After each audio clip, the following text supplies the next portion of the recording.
Hello and welcome to another episode of the Connection Compass podcast. I am your host, Andrea Louise Evans. Please check the show notes for the details of up and coming events I'm holding over the next few weeks and months. There are events online, free, and also in person too.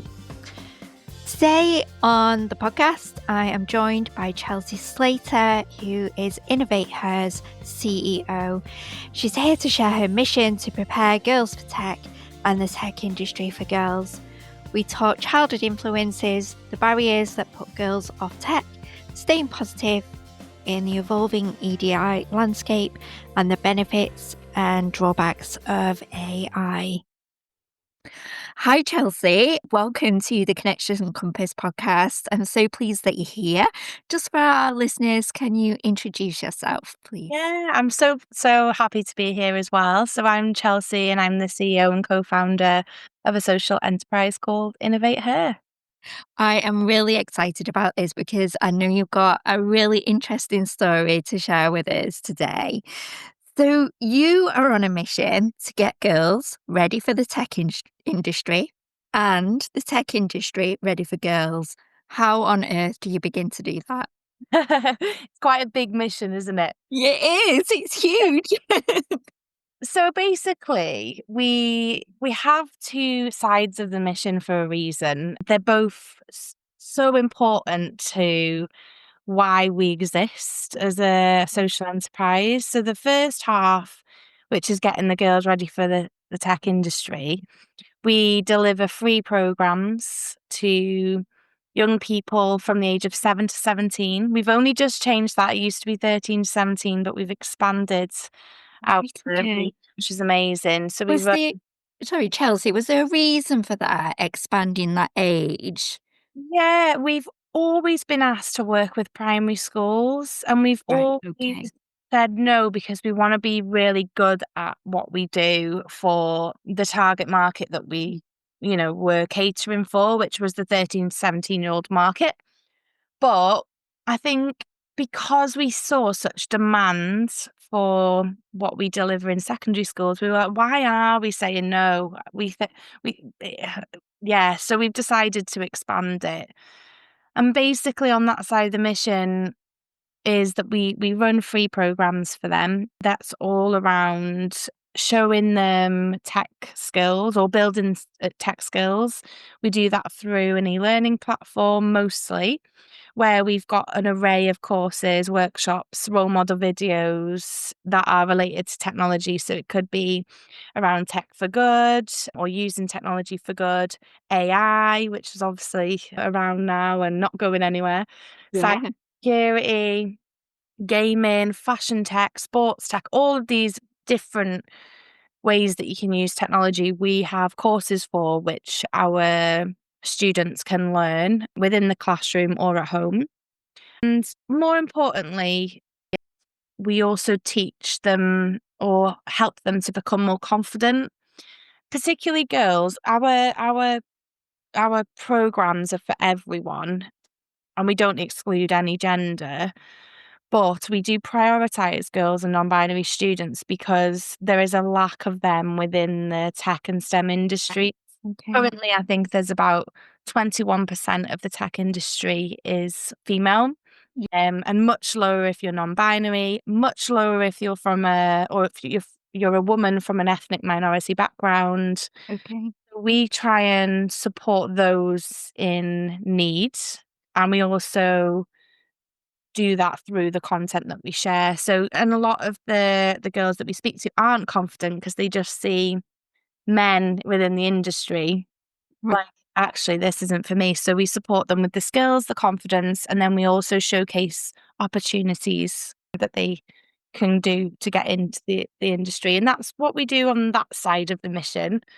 And then on the other side of mission, which is getting the tech industry ready for girls, we work with tech companies mostly, or tech-enabled businesses they fund the work going on in schools so that we can keep it for free. But in return, we provide a service around equality, diversity and inclusion, or ED&I. which is us, putting on events for them to inspire them to make like policy changes or structural changes so that then they can become better places to work. Because we always say is there's no point doing the first half of our mission and doing that inspiration piece if then they get to the tech industry and then they don't stay because the culture isn't right for them. Yeah, that's very true, isn't it? That's Yeah. what we deliver on both sides of the mission. And we're only a small team of 10, so to do both of them things is quite hard sometimes. So, where does your story start with Innovate Her? How did it all begin? Yeah, so it started in 2013, or probably a bit before that actually. I worked in technology before that actually. So I mean I'll go right back. So Yeah. in college, no, in school, sorry, I didn't know what I wanted to do.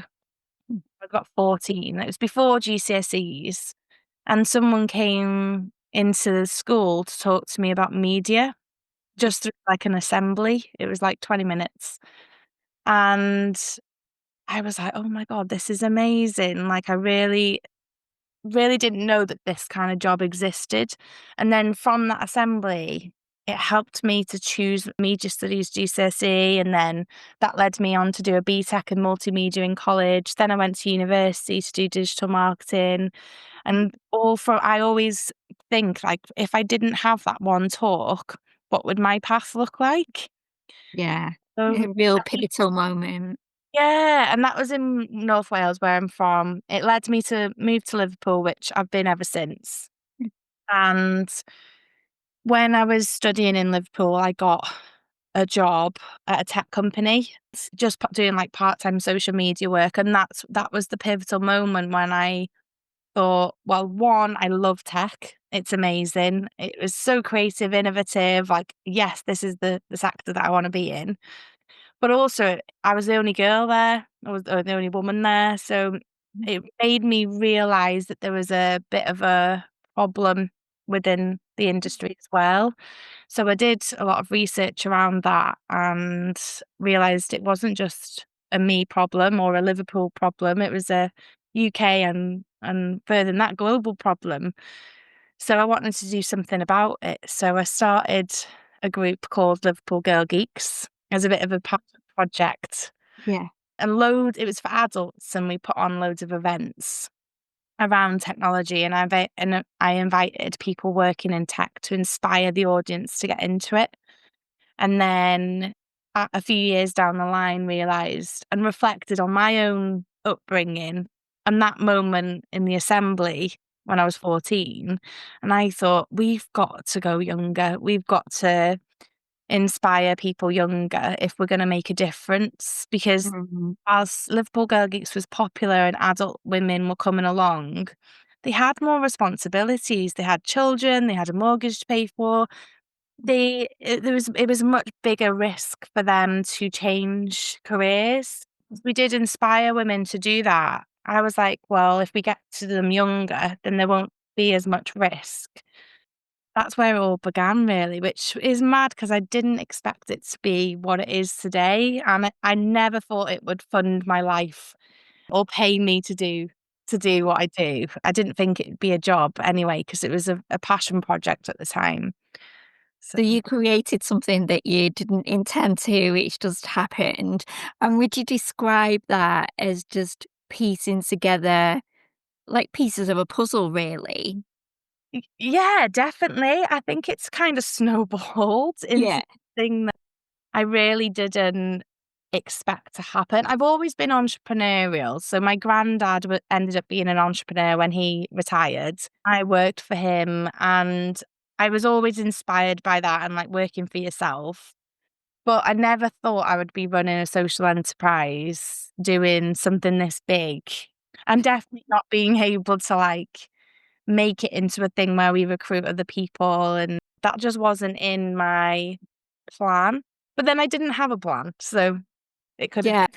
And do you find that are you just all in? Do you embrace it? Or does fear ever hold you back? Or can you just navigate that with ease? definitely not with ease. I think I I get the fear every Sunday. Oh, bless you. The work, I love my team. I love what I do. I've never got that like Sunday anxiety, like going to the job like I used to maybe when I worked for someone else. But sometimes I think because I started this really young. I was 23 when I started Liverpool Girl Geeks. Good like 12 years ago now, but I was young. I was a woman in business as well. So I think those things shape you to who you are, but I think there was definitely a confidence thing for me, and I've always been a bit of, I don't like this word anymore, but a bit of an imposter. I felt like an imposter because I was a young and a woman trying to do this. So I think I'm learning to not have as much fear around that, but I've definitely, yeah, I definitely feel that sometimes, especially when times are challenging. We're living in a post-COVID world where, everything's a little bit more expensive, businesses are harder to run, businesses, because 'cause we're so reliant on businesses as well to pay us, and they've got their own challenges. So over the last few years, we've had to navigate a lot. So Mm. when you're trying to do something really good in the world, plus, have these challenges to keep and remain hopeful and positive all the time is sometimes really hard, but it's worth it. Like I am all in. I am definitely all in. Yeah, definitely. I know you're really passionate about what you do and what you've created. And so I'd like to go a little bit further back because we've talked about it, about your experiences back to perhaps to your really younger years and talk about how those experiences shaped the work that you do. So because sometimes we don't always connect things as such, but if we go quite early on, we get this really nice picture, this really nice story of how things have just connected together and you become who you are. I think one of the things that there's been two things I think from when I was young. One, I'm from quite a working class family and, well, town, which is Wrexham, and my mum didn't go to university. She worked from a young age. She had me when she was young and my two brothers. Mhm. But she's an only child, and she's just very strong, like a very strong woman. She did go to university later on in life, like in her 30s, which was amazing as well. It's like, yes. But her and then my auntie, who wasn't my auntie, it was my granddad's sister, my mum's auntie. She was a very strong woman as well, and she kind of brought us up. And she died, I think I was about 16, 17 when she died, but I used to go to her house every single day after school. And she was just, until now, like, she's been the strongest woman that I've ever known. Like, just in her personality, she just didn't give a shit. Am I allowed to say that? You see Her opinions were so strong. She didn't care what she said. I remember like her going on holidays and reporting back at, I don't know, something that happened, and she'd have a go at someone, and I was like, bloody hell, you need to calm down. But she was just, yeah, a really strong woman, as well as my mum. My mum was a single mum for a long time, and I think, not knowingly, so at the time I didn't realise that they Yeah. were women. But they were the people who brought me up, and not because of the money they had or the big jobs they've had, just because their personalities and opinions and the way that they live was very, like, it was on their terms, and I think Yeah. I've really been shaped by that. And some people might like to call me bossy or whatever women get called when they have, like, strong opinions, but I think that definitely has had a big impact. Helped you to move forwards and navigate challenges that you've come up and faced and things. And then I mentioned my granddad as well.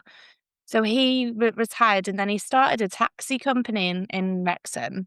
And I worked there I was about 14 when I worked for him. It was definitely illegal. Sorry, granddad. But I worked nights till like 3-4 o'clock in the morning when I was only 14 on the phones as like a receptionist, at a taxi company. So, and I worked with about 12 drivers who were all men, all very mouthy, like men.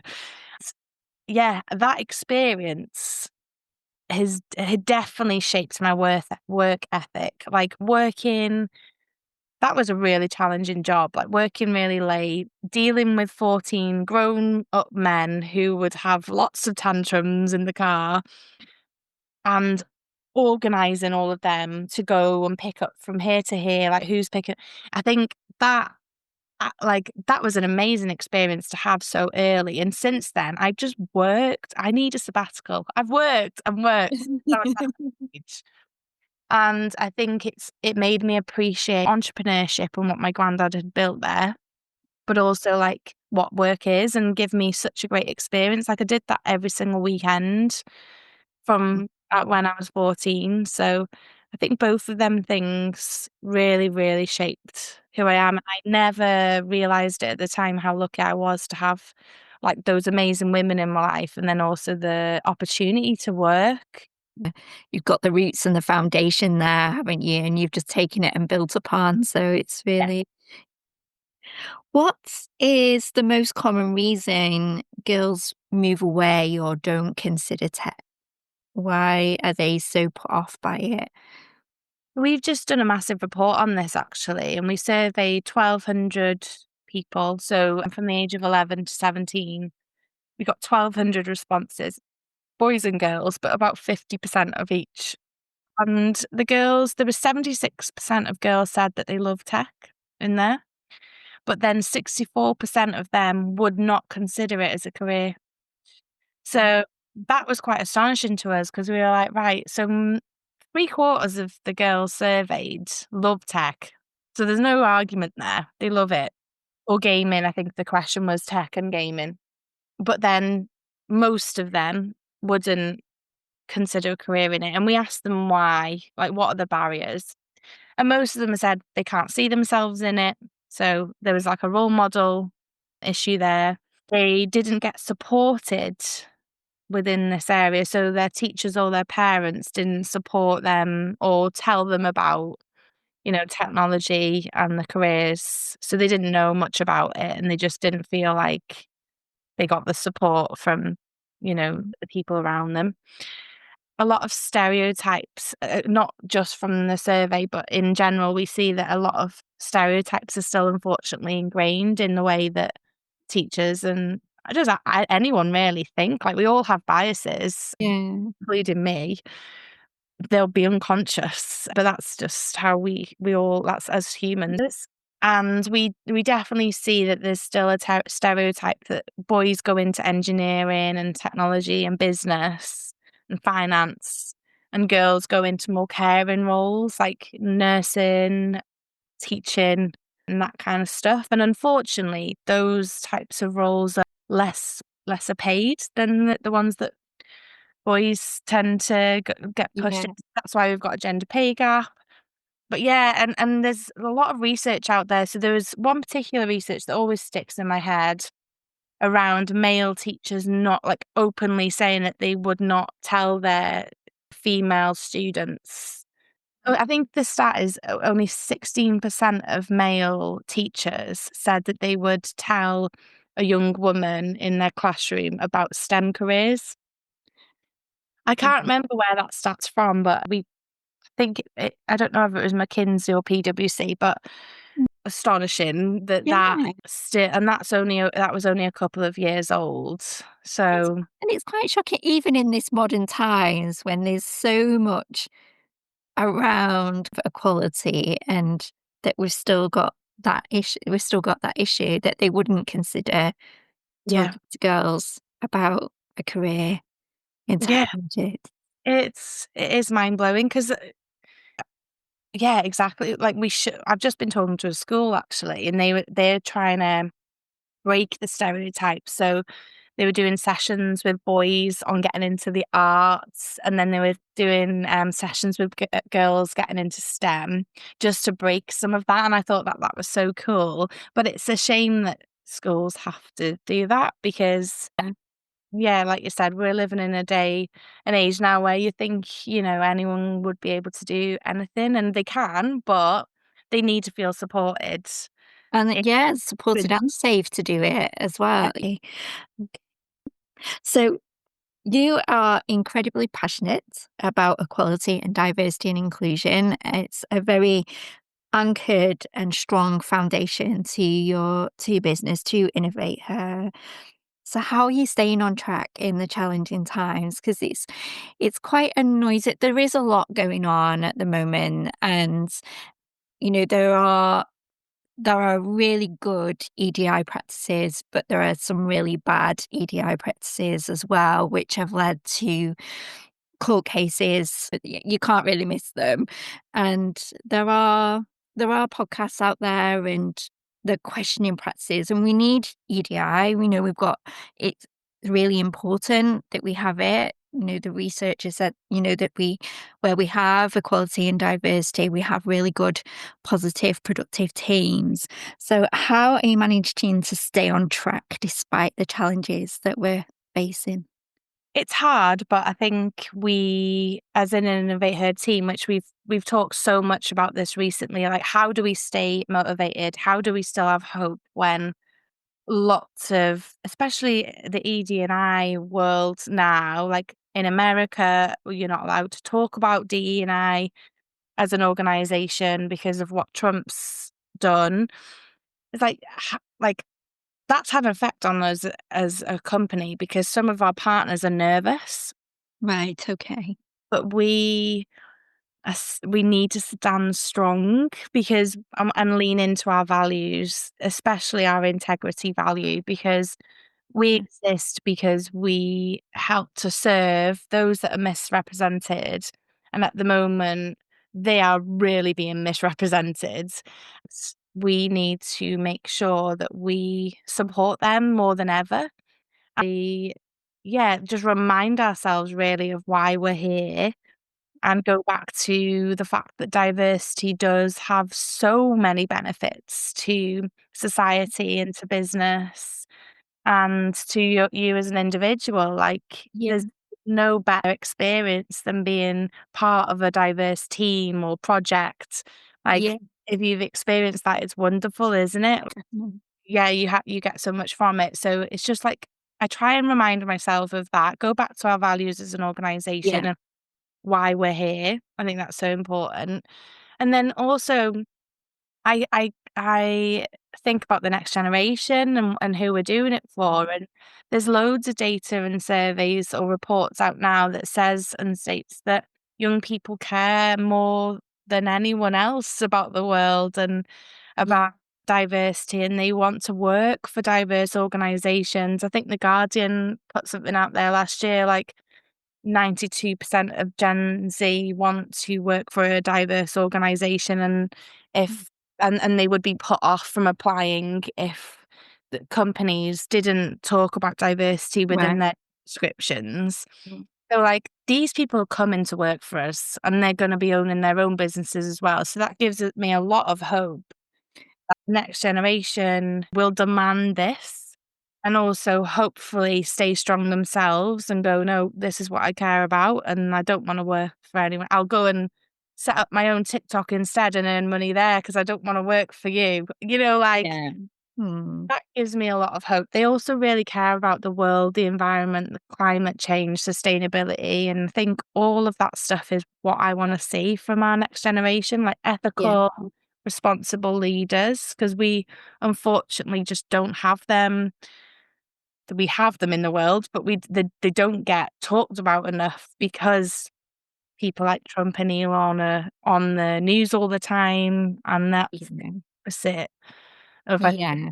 want. There are louder voices, so Yeah. over the people who just want to create a better world. Yeah. Yeah, so it gives me that drives me, but yeah, I've got to really tap into that because sometimes I can get on my high horse and just have a rant Mm. about all of the stuff that's happening, but I think that, is healthy as well, but yeah, it's hard not to get caught up, and I don't have Twitter anymore. I like stay clear from that platform.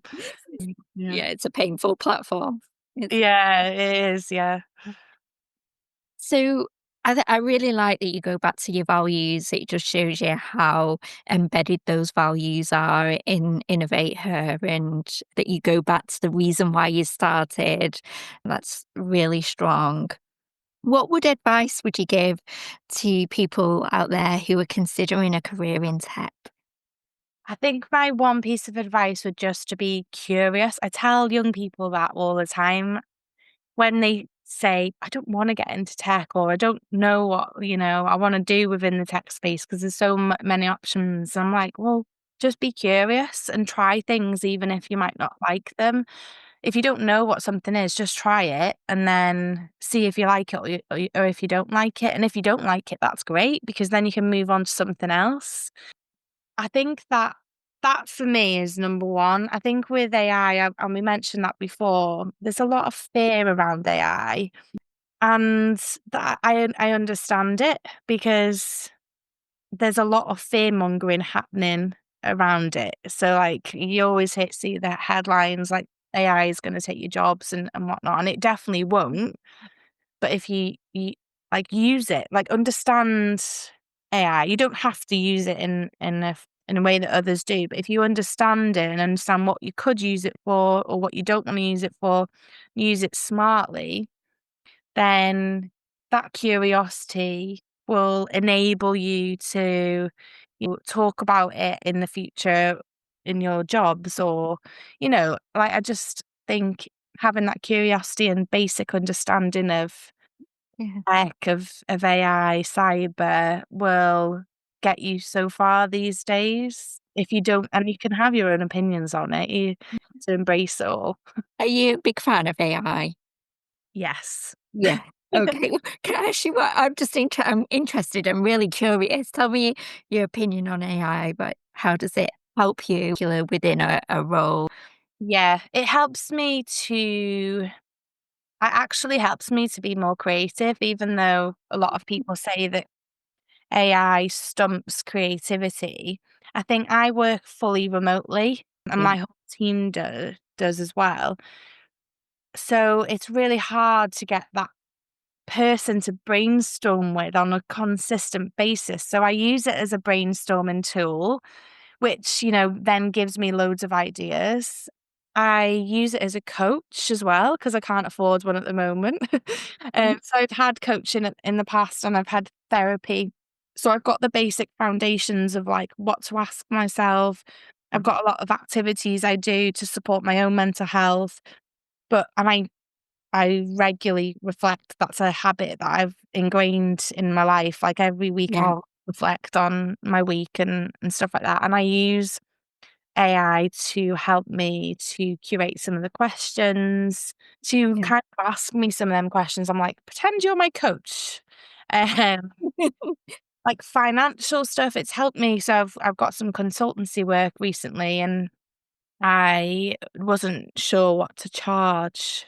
And I asked AI or ChatGPT to be my financial advisor and to do some deeper research, use the deep research function on there to do some research around what consultants at this stage of my career and with this experience should charge. And then it helped me figure that out. And then I asked for it and I got the what I wanted, which was more than what I would have said. Yeah. I think for me, it's just really enhanced my life. So when it gave you that figure, was it a knowing? Was it like, "Oh, right, yeah, that's right, that's" so it confirmed, made it okay? Yeah. Yeah, it gave me the confidence because it backed it with research, and I was like, "Right, okay," because I would have had to also ask so many people about that, and then they probably wouldn't be able to give me a straight answer, and yeah, I think that's what I've been using it for, which has really helped me, and it's a massive time saver. Yeah. Struggling to write an email or thinking about a proposal for someone, I'll ask it for some help. Uh, Yeah. yeah. I've used it a few times to help me with things, but in the same way that you have, in the way that it's like a brainstorming. So I've asked it, how would you write this, or how would you explain this? And then I've kind of looked at it and go, well, I wouldn't necessarily say that, and then change up, but it's giving you the ideas. One of the things that bothers me the most is when you Google anything and the Yeah. AI version is pinned to the top, and I don't like that. The expert pages are are way down at the bottom. I don't like that because then I worry, well, is everyone gonna think the same, or where's, like, the critical analysis skills in that? But You're right. I have found it handy. Yeah, but that's what I mean, like, even if you Google something now, you're using it, so people probably don't even notice they're using AI. Yeah, Now they are, because if they Google something, then that's what it's using to pull, like, that top bit, as you say, yeah, like, the Gemini bit is there, so I think, like, I do feel like I've got a responsibility as well to teach the next generation about it, because they're using it without them knowing, and yeah, AI AI only works on the data that you share. It's powered by you, isn't it? And what it knows about yeah, you. Also, from an identity perspective, if you're giving away all of this stuff and then these companies making money from it, how does that sit with you? And that's yeah, that's something that I'd like to explore more, I think. yeah, that's really interesting. I didn't think we were gonna go down the Yeah, AI route, but that was love really it. good. I just question around, and I suppose you've already talked about it really. It just, is there anything else to add around this, around why is partnering with other organisations key to bringing more girls into tech? Yeah, I think there is. I'll briefly say this. So they bring a lot of influence to what we do. So obviously they have their own big communities. They are a brand in themselves. They've sometimes got global reach. But for example, when we partnered with Sony and PlayStation, every single young person knew or knows what a PlayStation is. Most of them have one or have played on one. And if they haven't, would love to. So for us, that was such an easy way for us to go, come and do an Innovate Her program, because we've partnered with this organisation that they'll already know, whereas they might not know Innovate Her. And then on the other flip side, companies like to work with us because they're not going in as themselves. And a lot of people sometimes think, oh, they'll try and sell me something or try and get me to work there. Whereas we can come across as like the bridge to all of these different things. Right. So yeah, we love working with brands because of that influential Mm. side that they bring. And is there a piece of advice that you would give to your younger self, knowing what you know now, having gone through this journey with Innovate Her? Yeah. And I got asked this last week on a panel, so I'm prepared for this. But the two things that I would say is stop being a people pleaser, because I am one. And that is definitely from my upbringing. So I am the oldest. Well, my mum had two kids and then my dad ended up having another three. So out of seven of us, I think it is, or six, I'm the oldest. I had to be the most independent, I had to look after everyone else. Because of that, I've become a people. Yeah.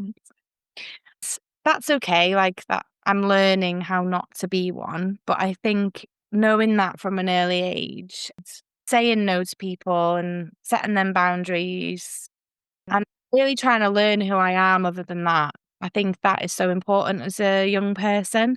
But on the boundaries front as well, like, being more boundaried, I've learned to do that now that I'm in my mid-30s. I have learned that that is such a great habit that a leader can also Yeah. portray, use. Being really boundaried, I think, is something that other people respect as well and can learn from. Ye So much better for business, isn't it, if you're able to, take a walk in the middle of the day and not be online at the same time. Have a hard stop on a Friday or Thursday. Mhm. We work 4 days a week, so we're lucky. So Thursday, having a hard stop and enjoying the weekend because it's good for your mental health and you'll be better for work from it. I think that for me is something that I've really tried to lean into and I've loved doing actually. And I've learned a lot from my COO is really good at this. And I've Mm. learned so much from her about boundaries and setting them and making sure you stick to them as well. It's so healthy, isn't it? And So I think it leads you to more energy into your work. I think, rather than being dragged down, it taking your energy and you're not having that enthusiasm and passion for it. What are you currently working on? well, we've talked about AI a lot. Yeah. We are working on a big AI program currently. So as I said, we feel like we've got this responsibility to teach people about it, but also teach them about the ethics and the responsibility around it. So we're going to be creating it in the summer and launching it in the autumn. Well, piloted in the autumn and then launching it nationally next year. So that's like our big thing this year, which is very exciting. Good. And where can people find your work? You can go on innovateher.co.uk. That's our main website. And then if you want to follow us on LinkedIn or Instagram, it's Innovate Her UK. Thank you very much. I will put the details all in the show notes for people to find. Thank you, Chelsea, for talking to me on the podcast. I really appreciate it and I've enjoyed it. I've loved it. Thank you so much for inviting us on. You're welcome. What a great conversation with Chelsea. I love her passion and enthusiasm, and she's so inspiring in what she's achieved. Thank you for listening to this week's episode of the Connection Compass. If you think it will help someone else, please leave a review.